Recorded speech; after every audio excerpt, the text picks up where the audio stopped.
monde et bienvenue sur Home Kitchen. Aujourd'hui, on se retrouve pour une recette de falafel et de pain pita.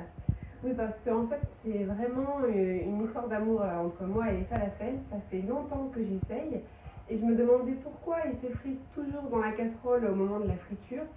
En fait, tout simplement parce que si vous aussi vous essayez de faire des falafels avec des pois chiches en conserve ou des pois chiches déjà cuits, ça ne marchera pas. Il faut des pois chiches secs que vous faites tremper vous-même. En fait, donc je vais vous expliquer tout ça. Ce sera une vidéo en 2 étapes parce que je vais faire le pain pita moi-même et ensuite les falafels. Et dans une deuxième partie, je ferai une petite vidéo sur tout ce qu'on va mettre dans le pain pita à côté. Donc aussi bien la salade de choux que le houmous, une salade d'aubergine, etc., etc. Donc on va commencer tout de suite avec les ingrédients du pain pita. Ici on a 250 g de farine avec une pincée de sel, un sachet de levure boulangère qui a monté avec 125 centilitres d'eau tiède et une pincée de sucre.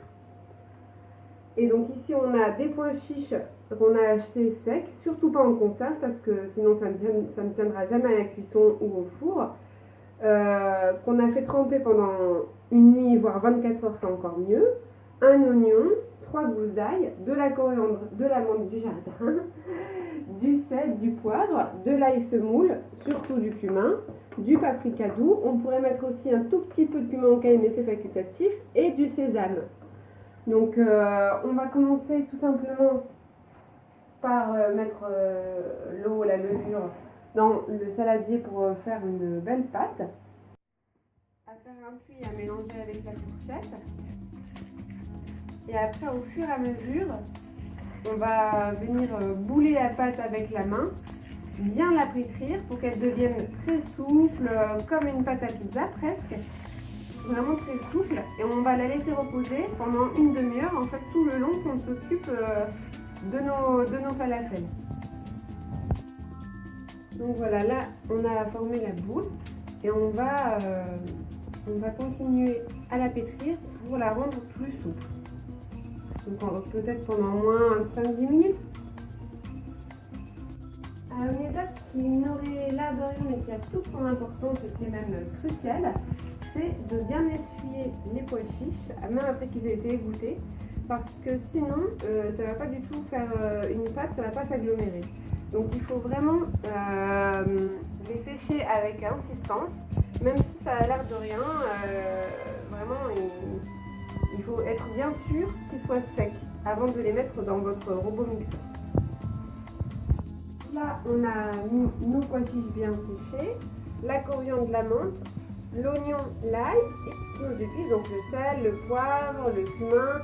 Moi j'ai rajouté un tout petit peu de sel parfum, voilà, l'ail en poudre, le paprika, le sésame, tout ça. Et donc là on va tout mixer. Donc il ne faut pas que ça devienne un purée non plus comme du houmous, mais il faut que ça fasse un peu comme une pâte quand même, que ça soit un peu collé.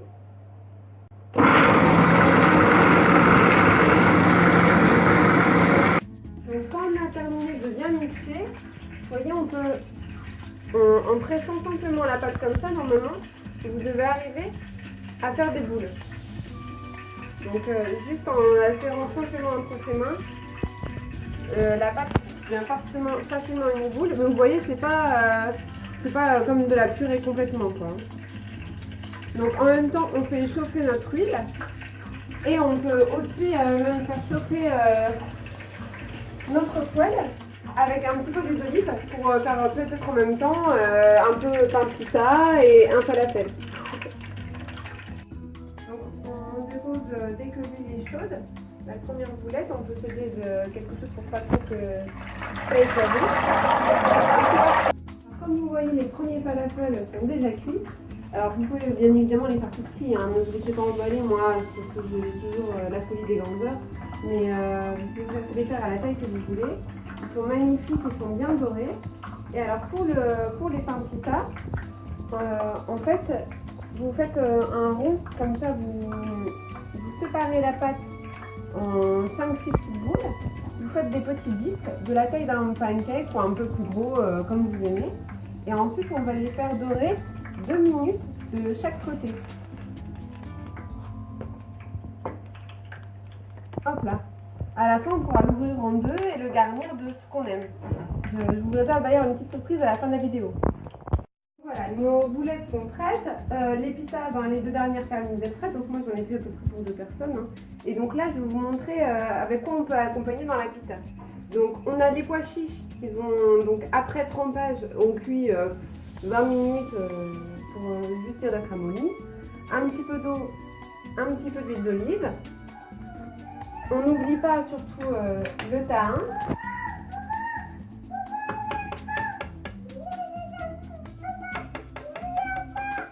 Donc le thym, c'est la purée de sésame.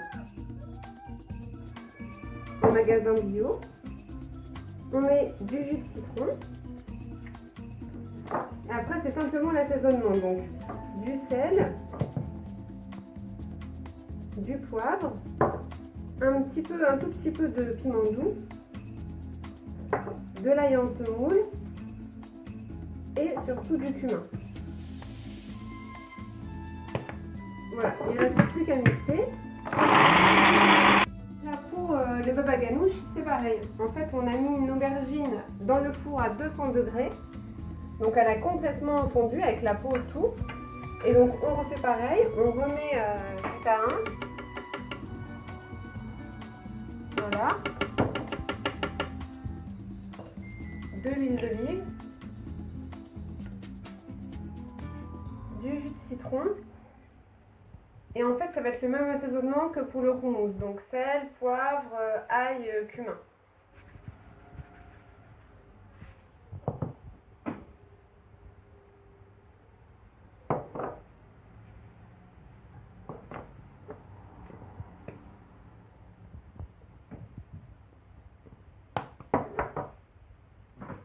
Et voilà.